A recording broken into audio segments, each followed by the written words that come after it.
Assalamualaikum warahmatullahi wabarakatuh. Oke, Mimin lanjutkan ceritanya, tapi seperti biasa bantu dulu tekan tombol like dan berkomentar. Terima kasih Tuan dan Nona. Lanjut. Kamis, tanggal 11 Januari tahun 2024, tiba di New York bab 7211 sampai bab 7215. Saat ini, mentalitas Howard Rothschild berada di ambang kehancuran. Meskipun adegan itu telah dibersihkan oleh orang-orangnya dan Hank serta yang lainnya telah disembunyikan olehnya, dan dia berencana mencari kesempatan yang cocok untuk mengirim mereka semua ke luar negeri untuk menghindari pusat perhatian, dia masih sangat tertekan. Saya menghabiskan begitu banyak energi dan menanggung begitu banyak tekanan dari opini publik, tetapi masih tidak dapat menemukan keberadaan si Fang Baozuang. Lupakan saja jika Anda tidak menemukannya. Dia juga melibatkan perkumpulan Poking. Yang lebih memberatkan adalah dia terlibat secara misterius dalam kehidupan anggota inti perkumpulan Poking. Jika Po King Hui dapat menyembunyikan kebenaran dan menemukan si Fang Baozuang, kejahatan ini tidak akan sia-sia. Jika si Fang Baozuang tidak dapat ditemukan dan Po King Hui datang untuk membalas dendam kepada saya lagi, maka saya benar-benar ingin memikirkannya. Saya punya keinginan untuk mati. Penyiksaan selama beberapa hari terakhir menyebabkan tekanan darahnya terus meningkat. Setelah memeriksanya, dokter pribadinya sangat menganjurkan agar ia meminum obat antihipertensi dan memastikan tidur yang cukup untuk mengurangi beban tubuhnya dan mengurangi risiko kematian mendadak. Namun Howard takut akan ada kabar tentang Poking dan si Fang Baozu. Ia tidak merasa mengantuk sama sekali, sehingga ia hanya bisa meminum obat antihipertensi dan terus bertahan. Di pagi hari, saat matahari merah berangsur-angsur terbit di New York, penerbangan Chen Zhaozong akhirnya mendarat di Bandara Jinling pada malam hari di belahan dunia lain.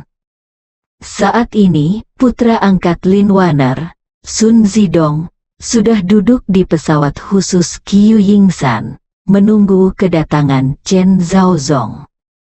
Untuk menyelesaikan penyerahan si Fang Baozu secepatnya, setelah Sun Zidong mengetahui sebelumnya bahwa penerbangan Chen Zhaozong akan mendarat di stand jarak jauh, dia mengatur agar anak buahnya menunggu di stand jarak jauh di sebelahnya. Setelah pesawat Chen Zhaozong berhenti di stand, mereka langsung membawa Chen Zhaozong ke pesawat Sun Zidong. Disinilah pula Chen Zhaozong bertemu dengan Sun Zidong yang sudah lama menunggu.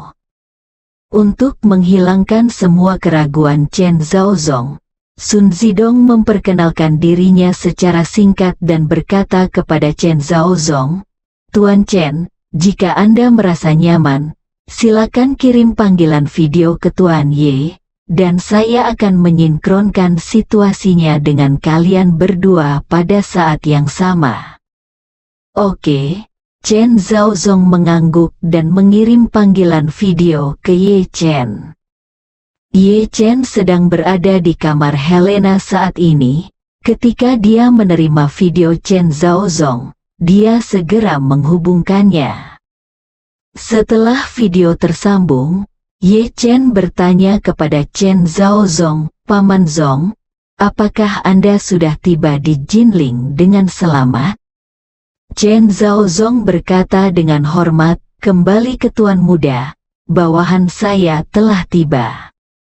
Setelah mengatakan itu, dia mengganti videonya ke kamera belakang, biarkan Sun Zidong muncul di kamera, lalu berkata, "Tuan Sun berkata bahwa ada beberapa situasi yang perlu saya sinkronkan dengan Anda."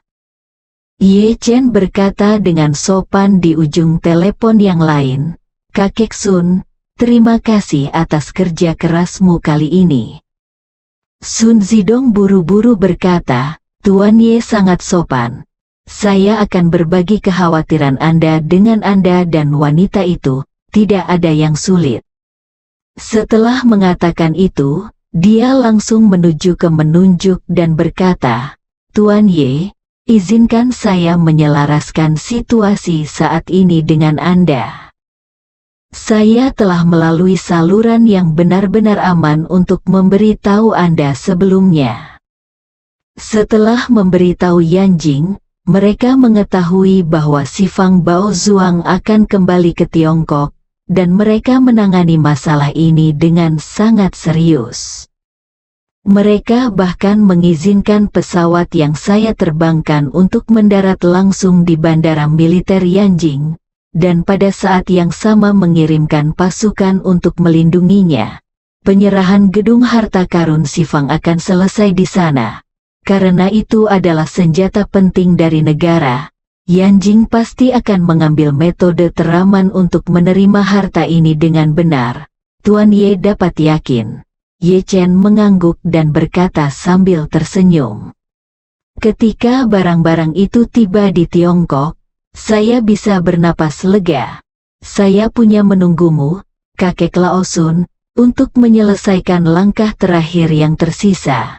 Saya tidak punya permintaan lain, hanya saja jangan ungkapkan identitas saya, ini permintaan Anda, jangan. Khawatir, Sun Zidong berkata dengan tegas, saya punya menjelaskan kepada mereka. Meskipun mereka tidak mengetahui identitas Anda, Tuan Ye, mereka tahu betul bahwa tidak mudah membawa si Fang Baozuang kembali dari Amerika Serikat saat ini. Jadi mereka pasti akan menghormati permintaan Anda.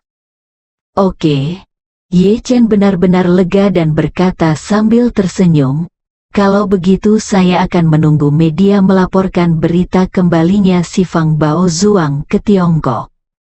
Tidak masalah, Sun Zidong berkata sambil tersenyum.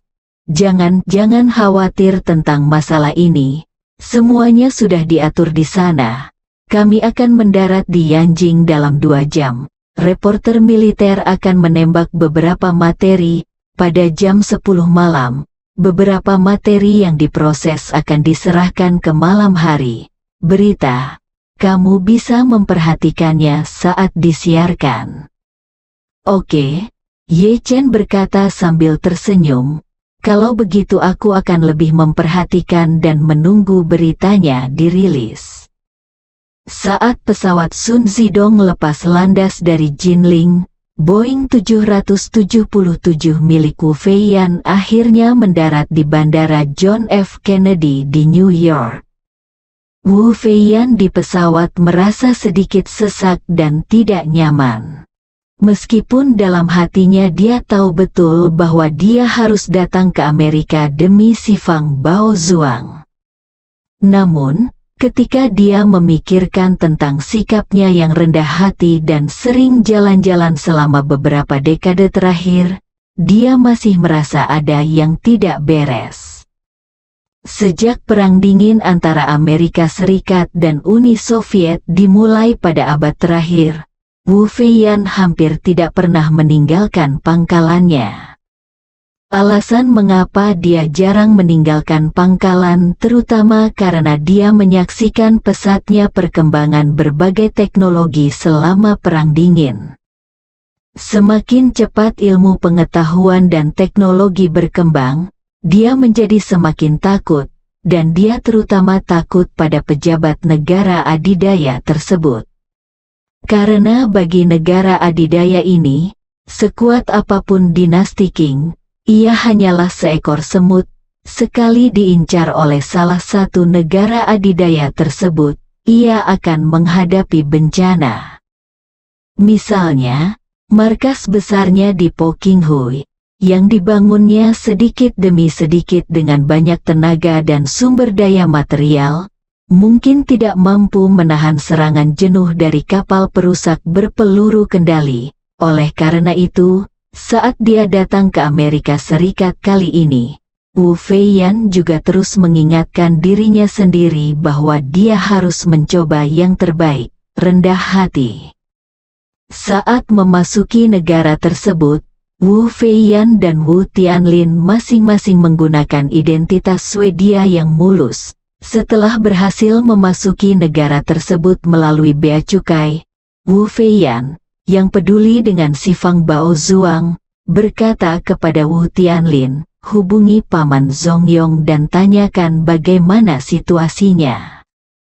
Baiklah, Tuan Ying, saya akan menghubungi Paman Zongyong sekarang juga, Wu Tianlin berkata.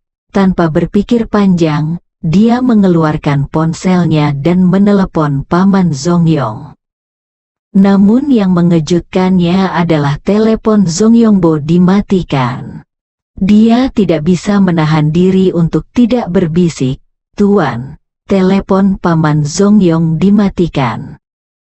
Matikan, Wu Feiyan mengerutkan kening. Dengan kebiasaan Paman Zongyong, bahkan jika ada sesuatu yang penting, dia tidak mungkin mematikan teleponnya. Telepon, matikan telepon, apa yang terjadi kali ini? Wu Tianlin menggelengkan kepalanya. Saya tidak tahu, Tuan Ying, mengapa Anda tidak menelepon Chen Zimin? Wu Feiyan mengangguk tanpa ekspresi dan berkata, telepon dia pergi. Wu Tianlin dengan cepat memutar nomor Chen Ziming lagi, tetapi telepon masih meminta untuk dimatikan.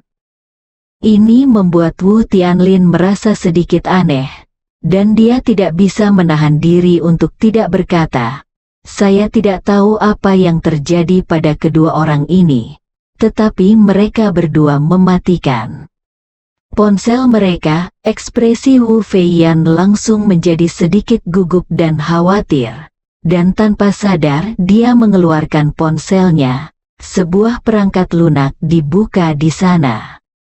Perangkat lunak ini adalah perangkat lunak penentuan posisi King Hui. Anggota inti dari Clearing Society harus membawa ponsel khusus dengan kemampuan penentuan posisi saat mereka keluar. Ponsel akan terus mengunggah posisi-posisi satelit mereka sendiri ke server. Dengan cara ini, Wu Feiyan dapat memahami pergerakan spesifik masing-masing dari mereka. Ketika Wu Feiyan memeriksa lokasi real-time Zongyongbo dan Chen Zimin di perangkat lunak, dia terkejut menemukan bahwa titik koordinat kedua orang ini telah menghilang, bersambung.